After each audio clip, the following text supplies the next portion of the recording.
극동방송과 함께하는 성경 읽기 프로젝트 성경 읽어지네. 이 시간 생터 성경사역원 성경 읽어지네 전문 강사이신 하만 우리교회 배명옥 사모와 함께합니다. 성경이 읽어지네 주님 나라 임하네. 안녕하세요. 지난 시간에는 바울과 바나바가 1차 선교 여행을 마치고 베이스 캠프인 수리아 안디옥 교회에 도착했습니다. 1차 선교 여행에 열매가 있었죠? 네, 갈라디아 교회입니다. 갈라디아 지방의 비시디아 안디옥, 루스드라, 그리고 이고니온 등에 세운 교회들이 개척한 교회들이 갈라디아 교회였어요. 죽을 고비를 넘기며 얻은 이 귀한 열매를 들고 기쁨으로 수리아 안디옥에 도착했습니다. 그런데 문제가 그들을 기다리고 있었어요. 유대에서 온 예루살렘 교회 지도자들이 안디옥 교회를 흔들고 있었습니다. 자, 도대체 어떻게 된 일인지 사도행전 15장 오늘 공부하겠습니다. 바울과 바나바가 선교 여행을 떠난 사이 수리아 안디옥 교회에 유대에서 예루살렘 교회 지도자들 중 몇 사람이 왔습니다. 그리고는 모세의 율법과 할례를 주장하며 바울이 전하고 있는 예수 구원론의 완전성을 반박을 했어요. 유대교를 믿다가 예수를 믿게 된 이들은 예수만 믿으면 되는 것이 아니라 할례 받지 않으면 구원을 받지 못한다고 안디옥 교회 성도들에게 주장했고, 자, 안디옥 교회 성도들은 이 사람들이 유대에서 온 사람들이니까 바울의 가르침과 달라도 무시는 할 수 없는 거예요. 그래서 안디옥 교회는 적지 않은 혼란에 빠지게 됩니다. 이러한 상황 속에 바울과 바나바가 선교 여행을 마치고 돌아온 것입니다. 자, 도착한 바울과 바나바 선교 보고한 뒤 바로 상황 파악하고는 유대에서 온 그들과 적지 않은 충돌이 일어났어요. 그러나 이때 해결이 잘 안 됐습니다. 그래서 예루살렘으로 가서 이 문제 공적으로 해결하자고 결정합니다. 바울은 정통성의 상징인 베드로, 요한 등 거물급 사도들이 있는 예루살렘 교회에서 적법한 과정을 거친 공문서가 필요하다고 생각한 것이에요. 그래서 바울과 바나바 예루살렘으로 이동하는데요. 예루살렘으로 올라가는 길에 베니게와 사마리아 교회, 빌립이 개척한 교회죠. 자, 이곳들을 들리면서 1차 선교 여행에 대한 간증을 합니다. 자, 이렇게 이동하면서 예루살렘에 도착한 이 바울과 바나바를 예루살렘 리더들은 굉장히 환영을 해요.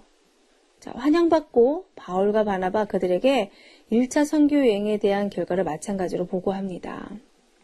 자, 만나서 그동안 있었던 일들을 모두 나누고 식사 대접도 받고, 자, 상상이 되시죠? 자, 그런데 여기서요, 선교 여행 보고를 했다라는 것은 이방 사람들이 예수를 믿고 구원을 얻었다라는 사실인데요. 이 선교 보고를 듣고는 아니나 다를까 반대 세력들의 반론이 제기됩니다. 이방인에게도 할례를 행하고 모세의 율법을 지키라고 해라. 이것이 마땅하다라고 반론을 제기했어요.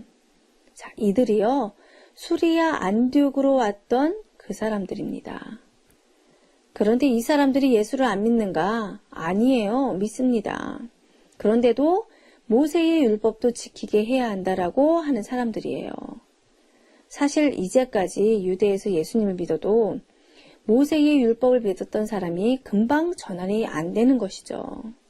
모세를 버릴 수는 없는 거잖아요. 그러니까 굉장히 어려운 문제였습니다. 예수를 믿기는 하지만 이 사람들이 변환되기가 쉽지는 않았던 거예요. 자, 그래서 총회를 합니다. 이렇게 하여 사도들과 장로들이 이 일에 대해서 논의가 시작되어지는데 이것이 바로 예루살렘 총회예요. 최초의 종교회의입니다. 이때 많은 논의들이 오고 가는데요. 그러다가 예루살렘 교회의 수장 베드로가 일어나 이 문제에 대해 얘기하는데 이 총회를 바울 편으로 끌어가는 아주 중요한 요소가 있었습니다.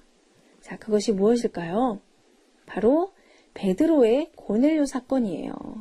베드로가 내가 말하지 않았냐는 거죠. 자, 고넬료 사건 11장에 앞에 있었습니다. 자, 그 일로 인해 이미 이방 사람들에게도 성령께서 임하신다라는 것을 내가 직접 체험을 했다. 하나님은 우리나 그들이나 차별하지 않으신다. 그런데 어찌하여 하나님을 시험하여 우리도 지키지 못하는 율법들을 이방 사람들에게 지키게 하라고 하느냐. 자, 이렇게 베드로가 말하자요. 이에 바울과 바나바는 방금 경험하고 온 이방인 가운데서 실제로 하나님의 가신 표적과 기사들을 이어 말합니다. 그러자 또 다른 예루살렘 교회의 핵심 리더 예수님의 친동생인 야고보가 최종적으로 이 문제를 정리를 합니다. 구약 성경을 참고 자료를 내놓으면서 결론이 내려진 건데요. 유대인들도 주 예수님의 은혜로 구원을 얻고 이방인도 똑같이 예수님으로 구원을 얻는다. 그런데 우리도 지키지 못하는 율법을 왜 이방인에게 지키라고 하느냐. 하나님께로 돌아오는 이방인들을 더 이상 괴롭게 하지 말자. 다만 우상의 더러운 것과 음행과 목매어 죽인 것과 피를 멀리하게 하라고 이것만을 지키라고 하자. 이렇게 첨가 절충 사항을 냈어요. 자, 요 네 가지 피 목매어 죽인 것, 음행, 우상에게 바친 것은 금하라고 하는 건데요. 자, 왜 그랬을까요? 자, 이것은 이방 종교 습관을 가지고 교회 안으로 들어오지 말라는 거예요. 자, 고린도 교회에서도 그런 질문이 많았습니다. 그런 것을 교회 안으로 들어와서 하지 말라는 건데요. 자, 이것은 율법을 지키는 것과는 다른 차원이라는 것입니다. 자, 이렇게 하여 최초의 종교회의 예루살렘 총회는 바나바와 바울 쪽으로 기울어집니다. 할례는 꼭 안 해도 된다. 유대인들은 할례를 하려면 해라. 모세의 율법 당연히 지켜야 한다. 그러나 그것으로 구원을 얻는 것은 아니다. 베드로가 경험한 고넬료 이야기를 먼저 한 다음에 야고보의 지혜로운 첨가 절충사항과 구약의 예언의 말씀으로 끝내버렸습니다. 1차 선교여행을 갔다 와서 수리아 안디옥 교회에서 생긴 이 문제가 앞으로 이방교회의 중요한 방향을 제시하게 되는 사건이 되기 때문에 예루살렘 총회는 아주 중요한 사건이었어요. 자, 그러니까 바울과 바나바 속이 다 시원했겠죠. 자, 이제 예루살렘 총회가 끝나고 결론을 이방교회에 전달할 공문서 편지가 정리되었어요. 유대에서 내려가 혼란스럽게 해서 미안하다. 대표단들이 가서 자세히 설명할 것이다. 또 율법을 지킴으로 구원 얻는 것은 아니다. 단 이교도들 종교 문화는 교회 안에 들여놓지 마라. 이런 식의 내용입니다. 자, 그리고는 바울과 바나바와 함께 안디옥으로 가서 공문서를 전달할 대표단이 뽑혔는데요. 유다와 실라였습니다. 실라? 어디서 많이 듣던 이름이죠? 네, 곧 있을 2차 선교여행 때 같이 가는 멤버예요. 공문서 전달위원이었는데 왔다가 2차 선교여행까지 가게 된 것입니다. 자, 바울과 바나바 1차 선교여행 이후 유대에서 온 자들로 인해 발생된 문제로 예루살렘 총회에 왔다가 문제 해결 공문서 들고 유다와 실라와 함께 수리아 안디옥으로 이제 돌아갑니다. 그리고 유다와 실라는 공문서를 수리아 안디옥 교회에 전달하고 얼마 동안 교제를 함께 하게 되고요. 자, 다행이죠? 일이 잘 해결되었습니다. 그런데 왜 이 일이 그렇게 중요하다는 걸까요? 예루살렘 총회 이 자체만 달랑 이해하면 별 의미가 없습니다.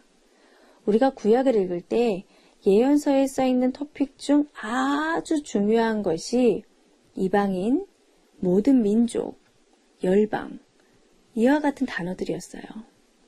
구약 성경이 시작될 때도 세계가 무대였던 거 기억하시죠?